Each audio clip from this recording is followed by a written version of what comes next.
November 1987. Start. Ladies and gentlemen, I am very grateful to all of you for having invited me to take part in the Safety Week celebrations.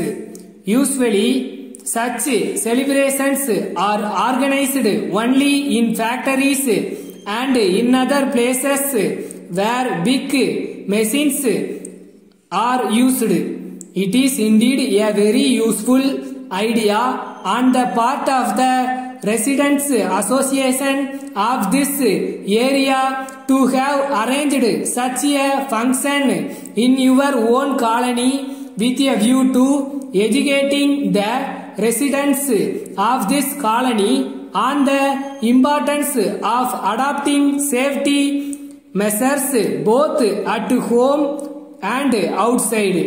I am told that a film show has also been arranged to add attraction to the events of this evening, as all of you and especially the children in the gathering will be very eagerly looking forward to seeing the film, so I shall try to be very brief in my speech.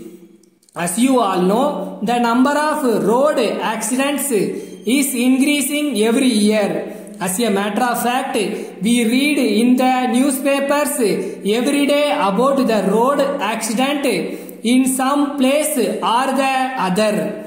It is not as if no efforts have been taken to prevent the occurrence of such accidents. In every city and town, we find traffic policemen doing duty almost round the clock at important road junctions.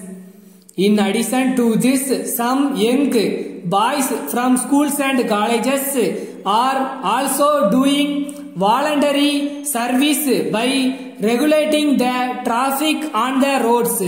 The police department has put up large boards at several places in the cities, and the statistics relating to road accidents are written on these boards from the time to time.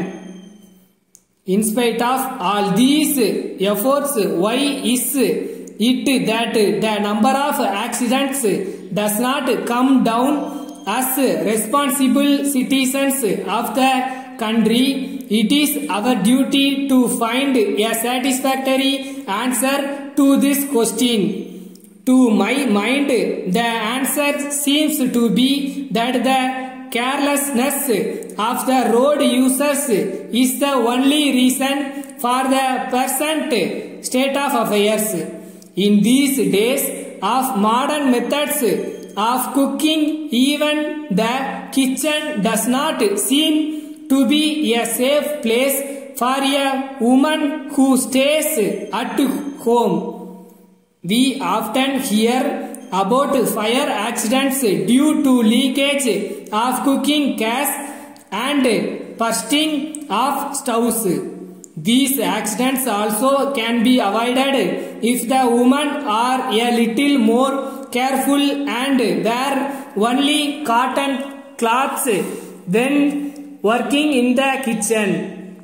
A safety association publishes in various magazines advertisements which contain details about the precautionary measures to be followed by women when they attend to cooking. Before concluding my speech, I want to say something about the importance of taking insurance policies. As a person connected with the insurance business, I consider that it is my duty to stress this point. By taking an insurance policy, one saves money and at the same time guards himself against any probable risks. At the present time, various types of insurance policies are offered on attractive terms. It is up to you to make your choice and get the benefits. Thank you. Letter dated 10th June 1980 from the Raman Nurseries, Madras to Mrs. John Brothers, Madras.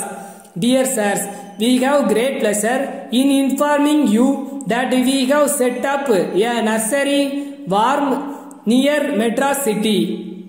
We are proud to inform you that we have specialized in the art of decorating office rooms with special types of plants placed in bright pearl vessels.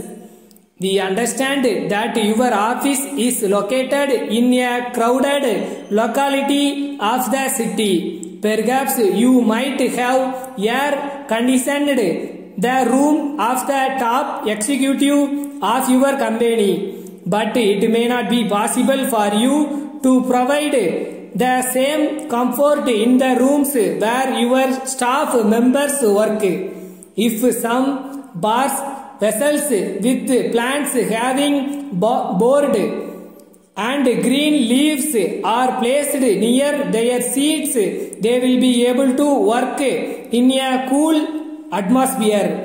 Research studies have proved that efficiency also will improve if work is turned out in such surroundings. The vessels will not occupy much space also. If you are interested in this arrangement, you may please write to us.